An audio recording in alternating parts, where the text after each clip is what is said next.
राजापुर के रहने वाले हो।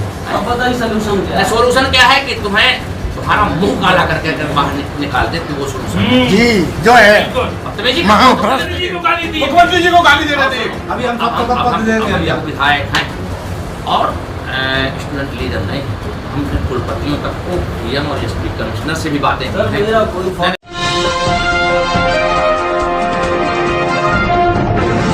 साथियों नमस्कार, मैं हूं नीरज पटेल और आप देख रहे हैं नेशनल जनमत।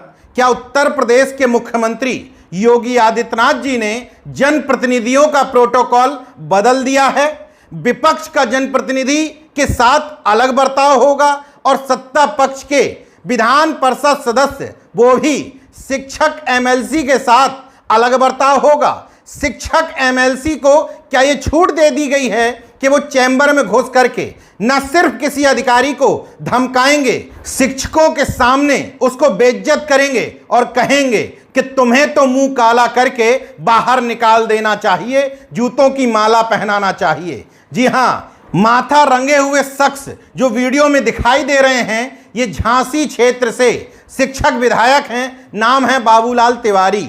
और जिस अधिकारी को धमका रहे हैं वो assistant registrar cooperative Anup Kumar Dwivedi हैं। वीडियो में देखिए किस तरीके से एमएलसी साहब सत्ता के रुतबे और हनक का प्रदर्शन करते हुए अधिकारी को चैम्बर में घुस करके वो भी शिक्षकों के सामने धमका रहे हैं। मैं जनप्रतिनिधि आपसे 10 बार बात किया, आपने मुझको हमेशा गुमराह करने का काम किया कि मैंने नहीं नियुक्त किया। ये गुमराह नहीं, ये कैसे नियुक्त कर दिया आपने? हमने वापस ले लिया। वापस ले लिया ना। अब जो ये कहते हैं लोग, जो भाषा बोलते हैं वही भाषा उपयोग तुम ये नहीं जानते कि सुनो, झांसी में मैं यहाँ से स्टूडेंट लीडर से बना, मुझे सब मालूम है। तुम राजापुर के रहने वाले हो। अब बताइए सोल्यूशन क्या है? सोल्यूशन क्या है कि तुम्हारा मुंह काला करके अगर बाहर निकाल दे तो वो सोल्यूशन जी जो है योगी जी को गाली देते हो। मुख्यमंत्री जी को गाली दे रहे थे। अमूमन विपक्ष के दलों को गुंडों की पार्टी बताने वाले भाजपाइयों को देखना चाहिए कि उनके एमएलसी बता रहे हैं कि वो छात्र नेता से एमएलसी बने हैं, और जब वो छात्र नेता थे तो इसी तरीके से कुलपतियों से, डीएम और एसपी से ऐसे ही बात करते थे, मतलब रंगबाजी से, बेअदबी से, बदतमीजी से। अभी हम सबको पद दे देंगे। अभी आप विधायक हैं और स्टूडेंट लीडर नहीं, हमने कुलपतियों तक को डीएम और एसपी कमिश्नर से भी बातें सर की हैं। मेरा कोई अब यहाँ ये भी जानना जरूरी है कि रौद्र रूप अपनाए हुए, माथा रंगे हुए बाबूलाल तिवारी असिस्टेंट रजिस्ट्रार के ऑफिस में पहुंचे क्यों थे? दरअसल बेसिक शिक्षा विभाग के शिक्षक आपस में मिलकर के एक कोऑपरेटिव सोसाइटी बनाते हैं। उसी कोऑपरेटिव सोसाइटी से शिक्षकों को जरूरत पड़ने पर ऋण भी दिया जाता है।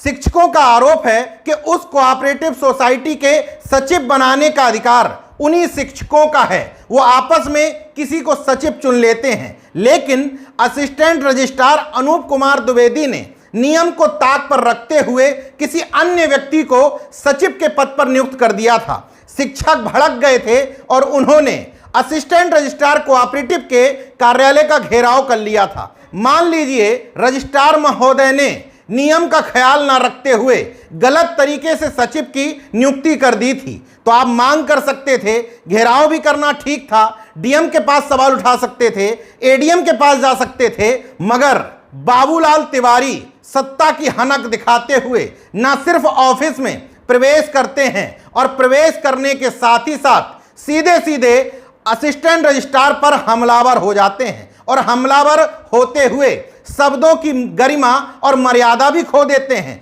आप जनप्रतिनिधि हैं, प्रोटोकॉल के हिसाब से अधिकारी को उठ करके आपको कुर्सी ऑफर करनी होती है, चाय नाश्ते के लिए भी पूछना होता है, मगर आपके प्रोटोकॉल में ये नहीं आता कि आप अधिकारी के साथ अभद्रता करें, और वो भी शिक्षकों के सामने। अब जरा सोचिए कि वो अधिकारी क्या शिक्षकों के सामने उसी मनोबल के साथ, उसी कॉन्फिडेंस के साथ काम कर पाएगा?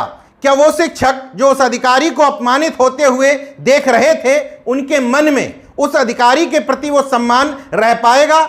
इस बात का उदाहरण वहीं मौके पर मिल गया जब बाबूलाल तिवारी अनाप शनाप सुनाने के बाद उस कमरे से जाने लगे तो एक शिक्षक ने अभद्रता करते हुए असिस्टेंट रजिस्ट्रार का हाथ पकड़ा और नियमों का हवाला देते हुए कहा कि आपको पता नहीं है कि जनप्रतिनिधि को बाहर तक छोड़ने जाना होता है। हाथ पकड़ करके खींच लिया और जबरन असिस्टेंट रजिस्ट्रार को बाबूलाल तिवारी को बाहर तक छोड़ने जाना पड़ा। अब बात जनप्रतिनिधियों के प्रोटोकॉल की कर लेते हैं। यह अलग बात है कि सत्ता की हनक में चूर विधायक सांसद अपना अलग तरीके से सम्मान चाहते हों, लेकिन नियम यह कहता है कि अगर जनप्रतिनिधि विधायक या एमएलसी लेवल का किसी अधिकारी के सामने पहुंचता है तो उठ करके अपनी कुर्सी छोड़ करके उसका अभिवादन करना है, नमस्कार करना है, कुर्सी ऑफर करनी है, उसको जलपान के लिए पूछना है और जाते समय भी अपनी कुर्सी से खड़े होना है, नमस्कार करना है। कमरा छोड़ करके बाहर छोड़ने जाने का प्रोटोकॉल विधायक और सांसदों के लिए कहीं लिखित में नहीं है। एमएलसी की मौजूदगी से मनबड़ हुए शिक्षकों को भी बताना चाहता हूं कि पहले प्रोटोकॉल का सही से अध्ययन कर लीजिए। हाथ खींचना दुर्व्यवहार की श्रेणी में आता है और अगर ये विधायक सत्ता पक्ष के ना होते तो अभी तक विधायक पर भी एफआईआर हो जाती और जो साथ में शिक्षक हैं उनको गुर्गे बताते हुए उन पर भी एफआईआर दर्ज हो जाती। मगर सत्ता की हनक है, सत्ता का रौब है, जाकर के किसी अधिकारी से दुर्व्यवहार कर लें, शिक्षक भी हाथ पकड़ करके खींच लें, गलत प्रोटोकॉल का पालन करवा दें, लेकिन उनका कुछ भी बिगड़ने वाला नहीं है। हालांकि नेशनल जनमत का खुद ये मानना है कि जनप्रतिनिधि हो या ब्यूरोक्रेट्स, किसी को भी असीमित पावर मिल जाती है तो वो उसका दुरुपयोग करते हैं। इसलिए जनप्रतिनिधि और ब्यूरोक्रेट्स एक दूसरे के पावर को बैलेंस करते रहते हैं। जहां भी पलड़ा ऊपर होता है वहां निश्चित तौर पर लोकतांत्रिक प्रक्रियाओं का, संवैधानिक मूल्यों का हनन होता ही होता है। हालांकि वीडियो जबरदस्त वायरल हो गया है, लेकिन सत्ता पक्ष के माननी हैं, इसलिए उनका कुछ नहीं बिगड़ेगा। देखते रहे नेशन जनमत, जागरूक और सजग बने रहिए। जय विज्ञान, जय संविधान, जय लोकतंत्र। धन्यवाद।